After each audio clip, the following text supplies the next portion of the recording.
yi jërë ngeen jëf mbokk yi ñu ngi leen di nuyu di am mbégte ak contentement bu mag mbokk yi di nuyu réew mi di nuyu biti réew mbokk yi di leen xamal ni ñu ngi jëm ci bis bu mag muy bisu le 1er janvier dañu dab bis boo xamante ni bis bu mag la ci wàllu lamb ñaari ndaanaan ñaari xeexkat ñaari bërikat ñoom ñoo war a daje tey le 1er janvier fii ci arène nationale muy Boy Niang ak Balla Gaye numéro 2 tey ñu ngi fii ci open press Boy Niang ñu bàyyi la nga nuyoo ak ñi nga xamante ni ñoo lay seetaan ñu bàyyi la nga nuyu ak réew mi ak biti réew ak ak lu lamb ñëwal tuuti Boy Niang. asalaamaaleykum maa ngi lay nuyu bu baax. maa ngi nuyu journaliste yi bu baax a baax.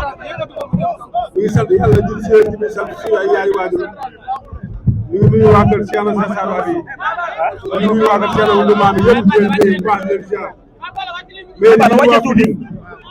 mention spéciale waa Pikine. maa ngi nuyu waa Pikine bu baax a baax a baax. di nuyu autorité yi teew. suñu père Abdoulaye Timbo mi ngi ci yoon bi. gis nañu Thiara mi ngi ci yoon bi di mu teew. gis nañu Isaaxa Diop. gis nañu autorité Pikine yëpp ñoom Thiara Ndomba bu ñu demee dañuy jóg gis nañu autorité Pikine yëpp. ak 200% Pikine bi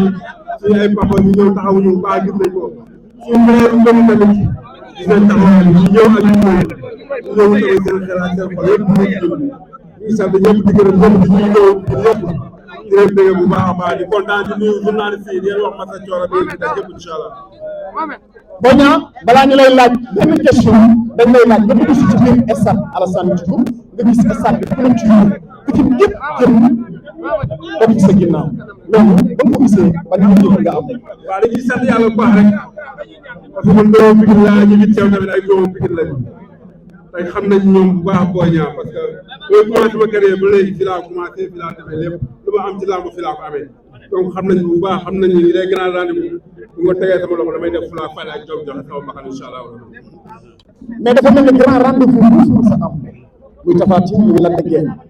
grand rendez-vous bi moo la ci gën a ñor parce que dañ ko gis ci communication bi ci préparation bi ci yëpp lañ ko gis. waaw amul ragal waaw àdduna noonu la bés boo gisee bés day fay waaw am na bés bi jaaroon waaw bés boo gis bés day fay waaw.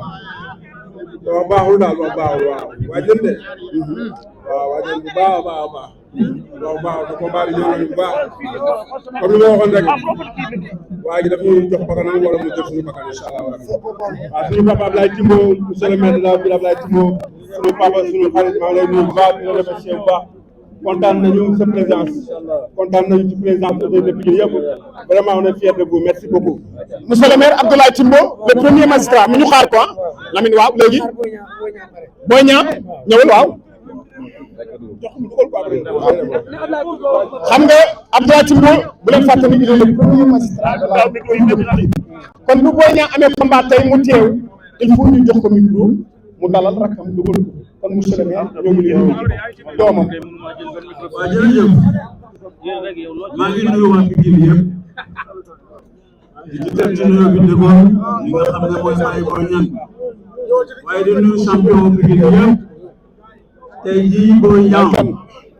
di waajal combat bu rëy waaye taxawaayu Pikine rafet na kon la jeunesse de Pikine yëpp maa ngi leen di féliciter te ni ñu taxawee ni ñu mànkoo doon benn ànd ak seeni champion incha allahu rabbi ñuy ñaan yàlla rek yàlla defal ñu ndam le 1er janvier ñu gàddu ndam li indi ko fii ci Pikine yëpp feete ko te incha allah yàlla dina ko def Boy Niang félicitation encore ndam ci kaw ci kanam incha allah bu jeexee rek jeex na nag yaa koy wax Boy Niang bu jeexee rek jeex na incha allah yàlla ñu la may ndam tey Ablaye Kane moom moo fi teewal Isaaxa Diouf le premier ministre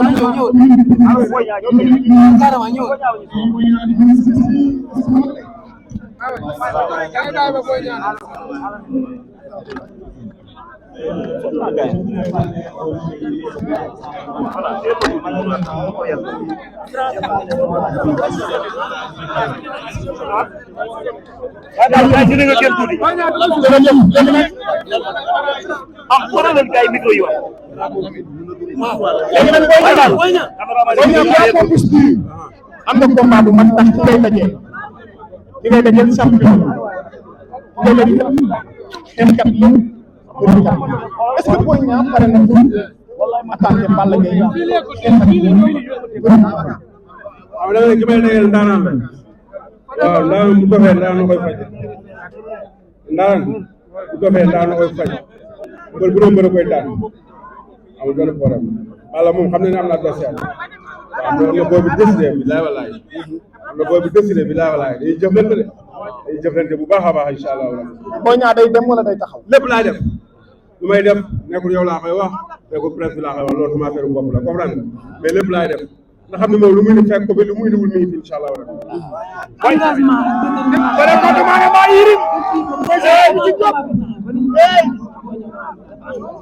ànd ak détermination ndax jour si dinañ gis Boy Niang doxal loolu ci incha allah rabi engagement wala détermination nekkul kenn moo ko dugal ci man da ngay wax noonu naan nga gis ci man ba combat bi commencé ba léegi nekkul kenn moo ko dugal ci man loolu sama yëfu bopp la. Boy Niang sama yëfu bopp la. lu tax loolu te bu ñu nekkee ci géew bi maam moom kese la kenn raxul yàlla xam nañu. Boy Niang wax ku mën sa borom duma waaw bu ma jéego moom mooy ne man bu ma jéego yàlla dafa mel ni dafa am benn en bu am seen diggante. yoo amul en yoo amul en.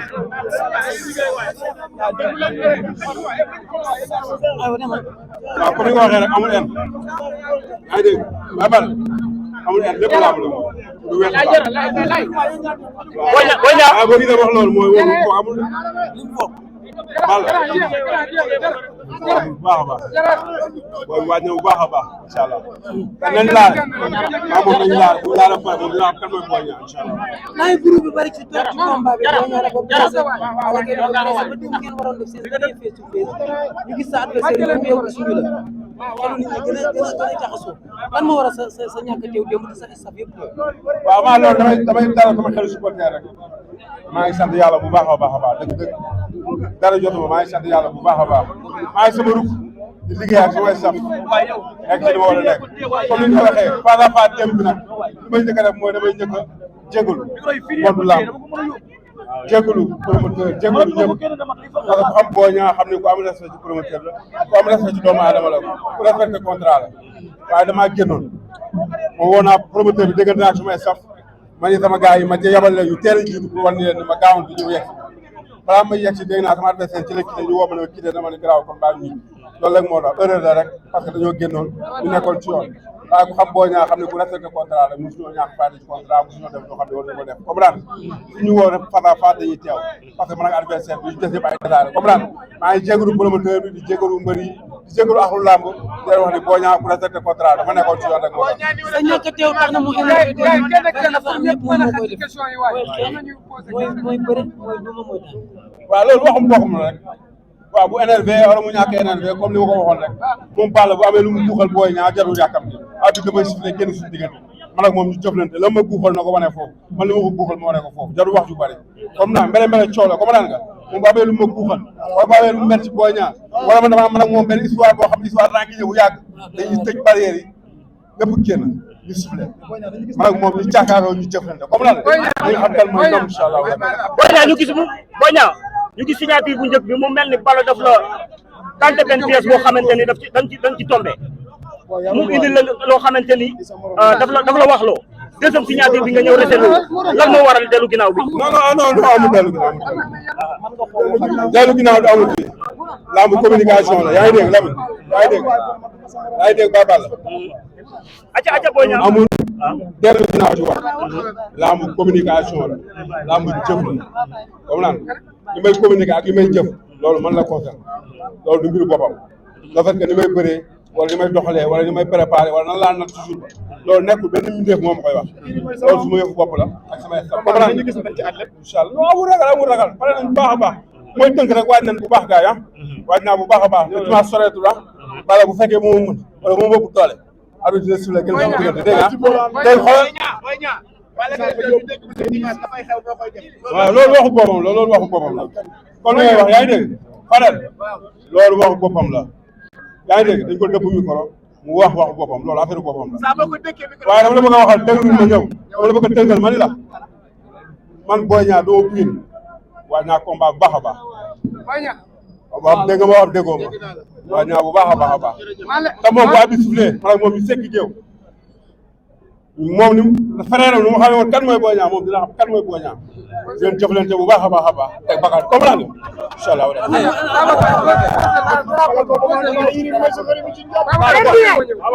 yaay gaynde